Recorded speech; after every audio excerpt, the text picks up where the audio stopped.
Hello, আজকে আমরা গিয়েছিলাম পাবনার বিখ্যাত তারাস রাজবাড়িতে। গাড়ি থেকে নেমেই গেটের সামনে চলে এসেছি। টিকিট মূল্য একদম ফ্রি।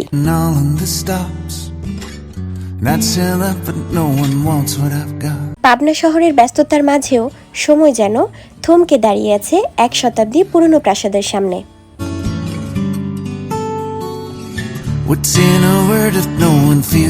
পাবনার সবচেয়ে বড় এবং প্রভাবশালী জমিদার পরিবার ছিল তারাশের রায় বংশ। এই বংশের প্রতিষ্ঠাতা ছিলেন বাসুদেব রায়চৌধুরী। কথিত আছে তিনি নবাব মুর্শিদ কুলি খানের রাজস্ব বিভাগে কাজ করতেন। তার দক্ষতায় মুগ্ধ হয়ে নবাব তাকে রায়চৌধুরী উপাধিতে ভূষিত করেন। সময় গড়ানোর সাথে সাথে প্রায় 200 মৌজা নিয়ে গড়ে ওঠে এই বিশাল জমিদারি। তারাশ জমিদার বাড়ির সবচেয়ে আকর্ষণীয় অংশ হলো এর বিশাল প্রবেশ তোরণ।